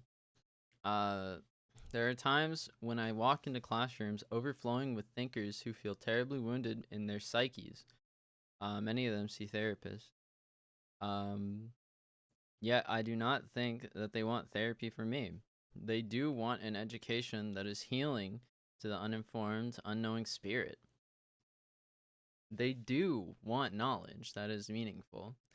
They rightfully expect that my colleagues and I will not offer them information without addressing the connection between what they're learning and their overall life experiences. This demand on the student's part does not mean that they will always accept our guidance.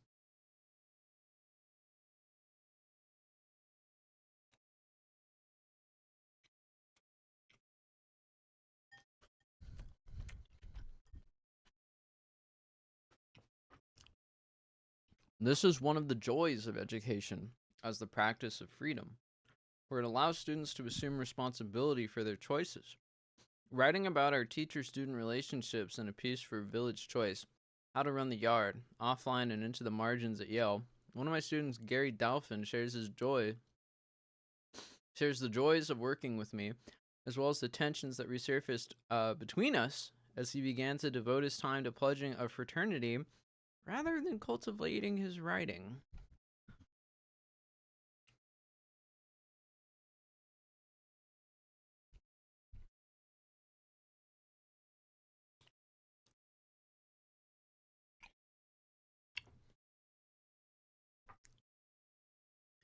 People think academics like Gloria.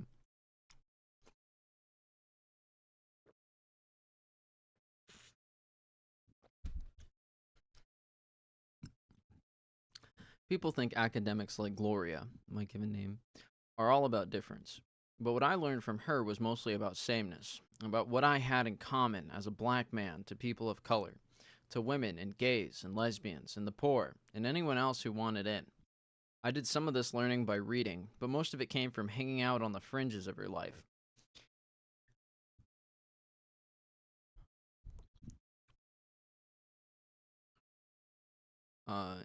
I lived like that for a while, shuttling between high points in my classes and low points outside.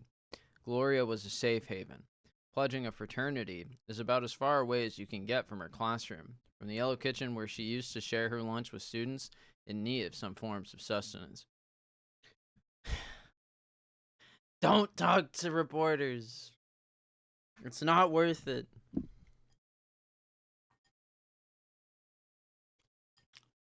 You guys remember busing? I never experienced it, but they taught it in history class. It was like a big thing in the 90s and 80s.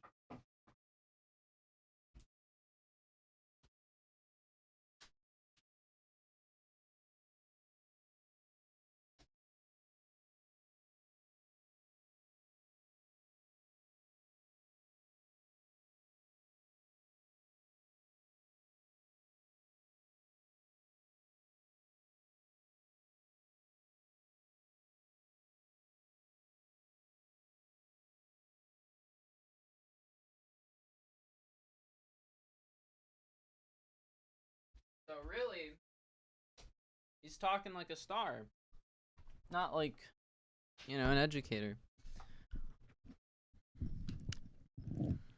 It's just like you're kind of encouraging people to leave education, right? Because you're telling people where to get the most of it. And the most is what I need.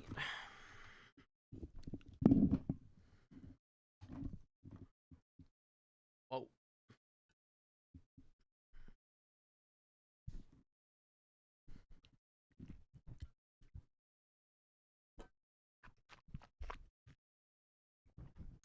This is Gary writing about the joy. The tension arose as we discussed the reason for wanting to join a fraternity and my disdain for that decision. Gary comments, they represented a vision of black manhood that she abhorred. That she abhorred, one where violence and abuse were primary ciphers of bonding and identity. Yeah, me too. Describing his assertion of autonomy from my influence, he writes, but she must have also known the limits of her influence on my life. The limits of books and teachers. You fucking asshole, yeah. But, like, that... I guess that's why she wrote the book. Man, I hate these walls. I hate these walls between us. Because he's right. But it's like, I need connections for him to be wrong. You know what I mean? Like, if you're ever going to negate his expression of this oppression, you're ever going to say this oppression doesn't exist, you have to change society. You have to open this place up for real. And you have to keep opening it up. Okay? Whatever you're thinking, think Bill Gates. All right? All the money somewhere else, you know what I mean?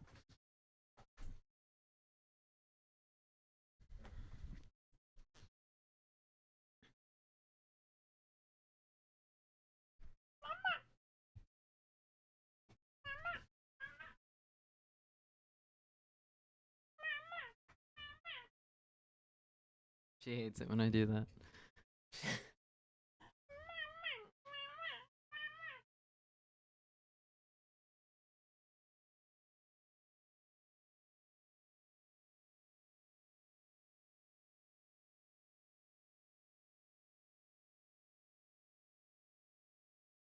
You want to know? You want to know? She knows the food's on the counter, so she's just going to play this little game with me. I'm working. You get that? I'm working. I'm working.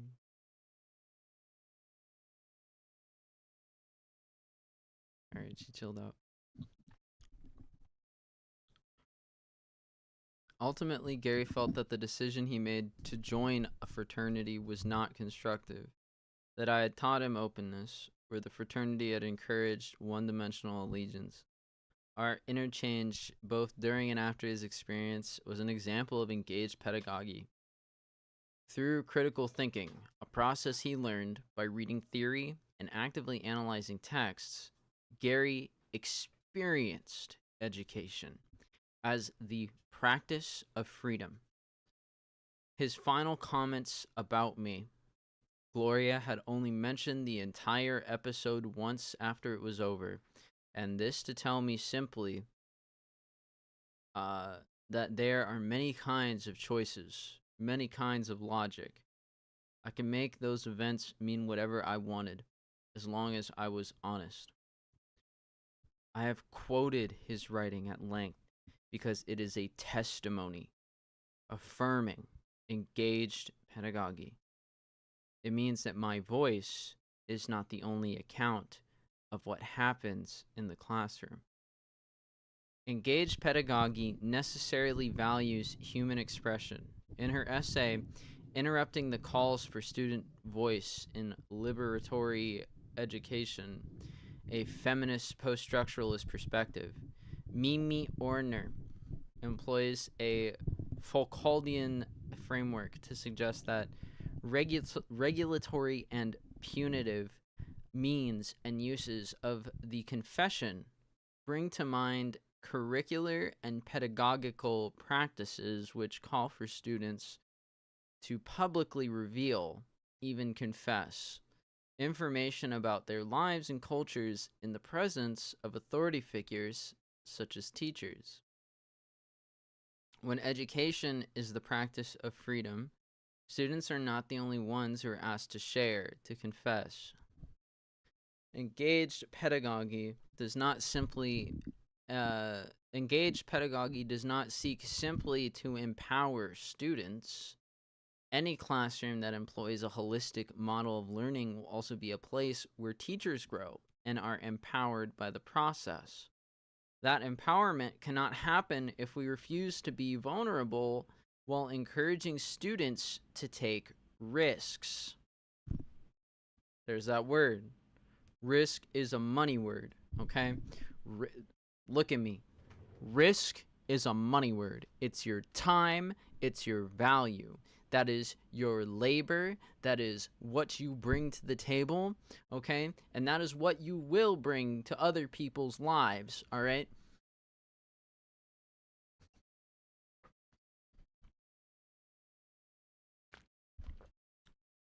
That becomes money, okay?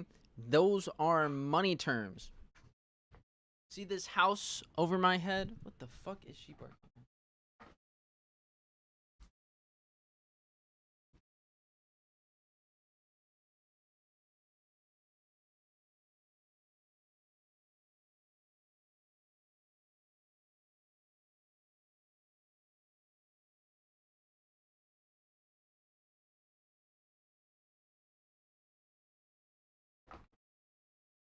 Risk is a money term. If you are risking, you are not guaranteeing that you will receive that time back. What is time in this context? Well, we're talking about learning, okay? We're talking about why it is that it's so strange that teachers are like, well, what the heck do they want? They want us to be like their freaking therapists or something? Like, this is the topic, right? But you have to understand, if you want to understand why these students want to like be enriched in this way, right? That seems to overlap so clearly with like this form of therapy or whatever. You have to understand that people are putting their lives on the line because these are money terms, okay? This is a form of mutual trust that allows us to break away from the barter system, okay? We've been doing barter before we knew how to speak to each other, using words that you write down, you know? Barter is something that came about as like a sociological evolution of our material culture as an adaptation to nomadic life and our existence in the world. If you think barter started with like wooden houses and trade stalls, you're sorely freaking mistaken, okay? there were indigenous trade routes in the Americas before any English or Spanish people showed up.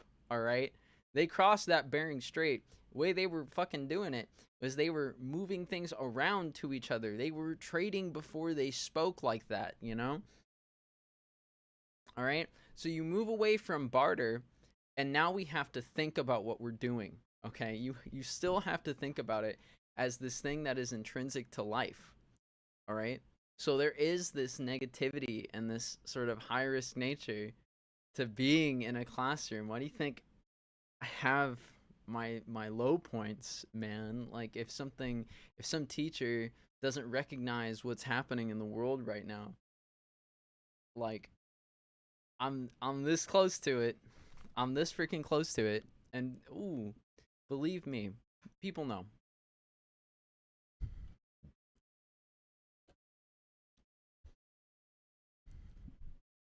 And so yeah, it's you can seriously hurt someone by like bringing them into a classroom setting and doing this to them. Um that empowerment cannot happen if we refuse to be vulnerable while encouraging students to take risks, because it's if teachers have the propensity to teach what they know, then when they experience things outside of this process where they learn what they teach, they're as human as anyone else. And so I think what happens is because of the culture, these teachers feel like they have to toughen people up because they never got to learn in a classroom, you know, how to deal with like people stalking professors, or like you know, people of all different backgrounds coming into a classroom and interacting with the teacher in their own fantastic ways. Um and so it's like this sort of like coldness, this sort of like refusal to be vulnerable is sort of like an impeachment of that person's authority, because you know they're there to exercise authority for one reason or another. It doesn't matter what you get from this like authoritarian lesson that people internalize growing up. You're there to exercise authority. Um, and so emotional reciprocation is important. I mean, like a score is a score, yes, but like bright students will continue to demonstrate that they know what they're talking about when they say like, I don't think you're teaching me, like I don't think you're rating me like how like well I've learned something. Like can we talk about this? Like, you know, if you're like giving a test and you're just like attaching numbers to questions and then arbitrarily giving partial credit to people, that's not fair. That's not a fair thing. You know, and who knows what's happening, you know, there could be pollution or, you know, threats to national security impacting people's lives, um that make it very difficult for them to do well.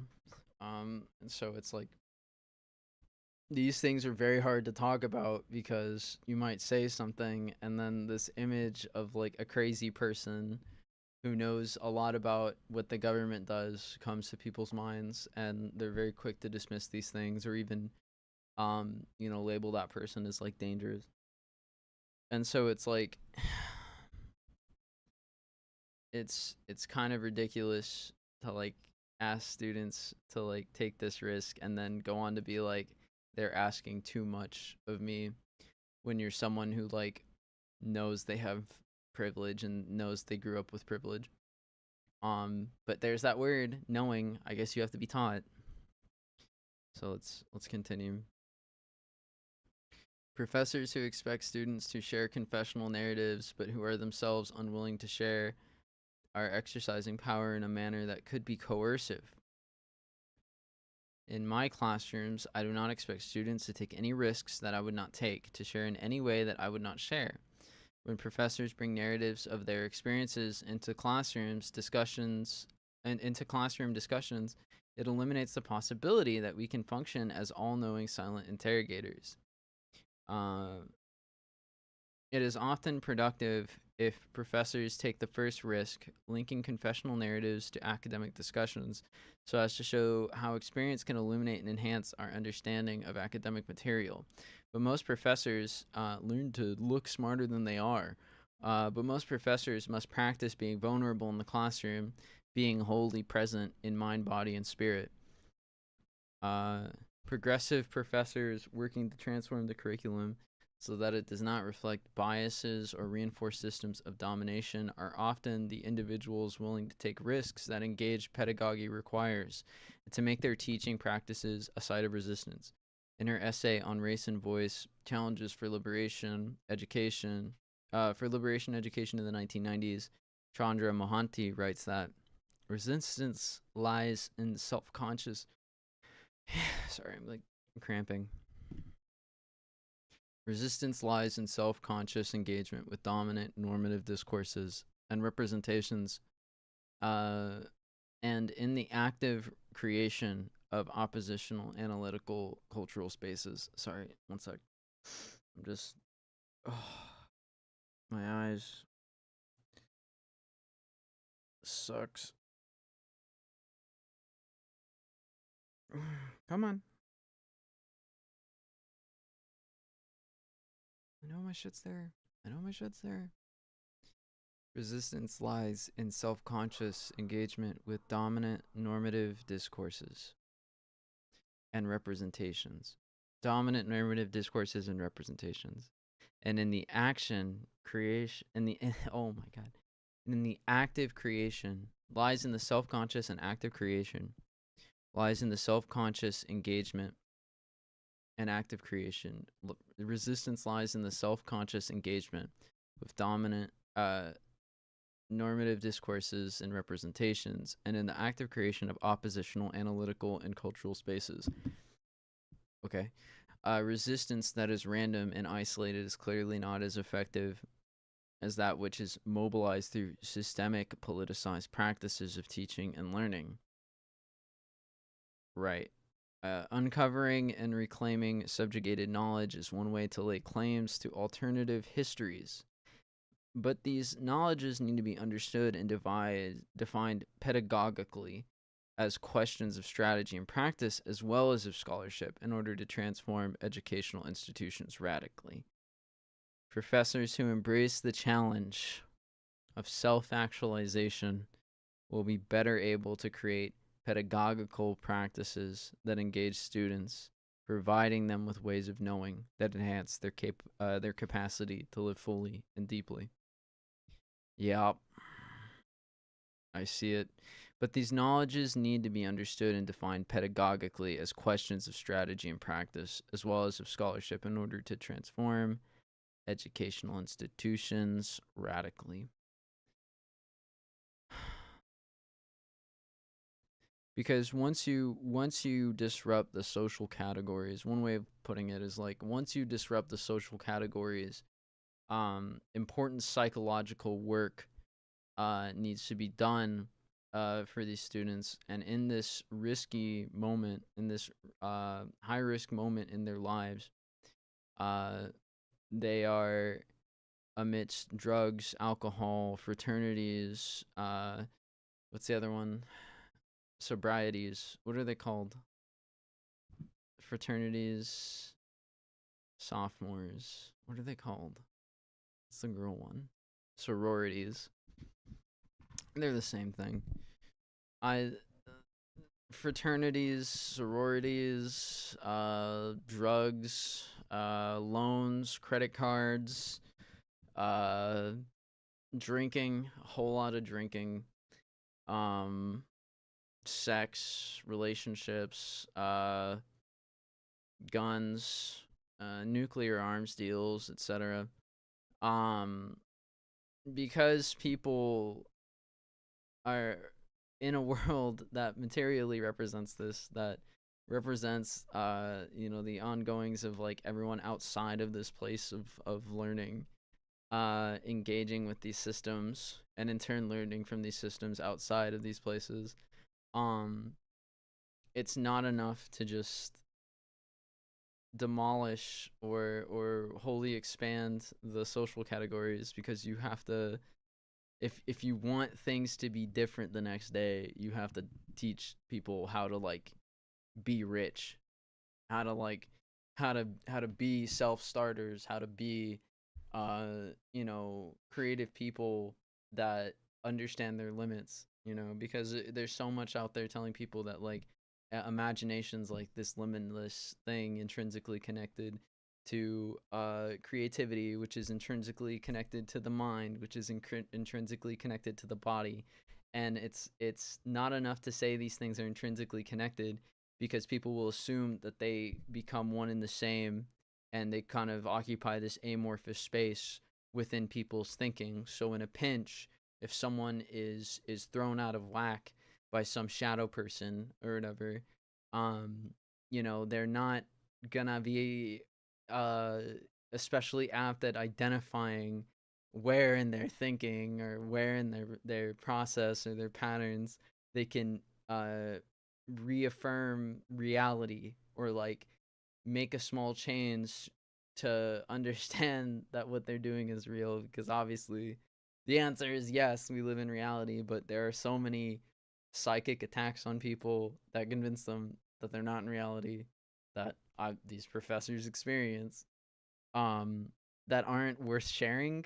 So you have to talk about strategy in a very sort of careful way, um that requires so much more manpower. But yeah, I mean it's worthwhile. Obviously, you can get a lot of cheap labor. No, but like you can find a lot of people where no one's looking. It's not any cheaper, but you're not gonna get cut out by the machine. You know what I mean? Anyways, that's chapter 1.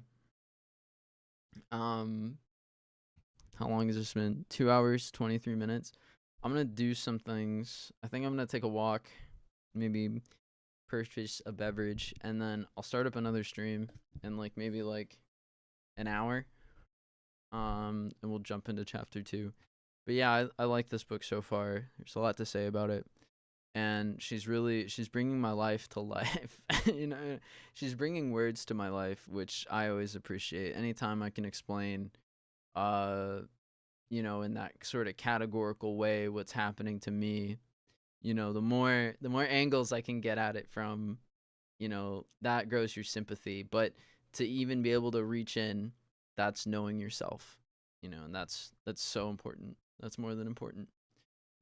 So thank you for watching.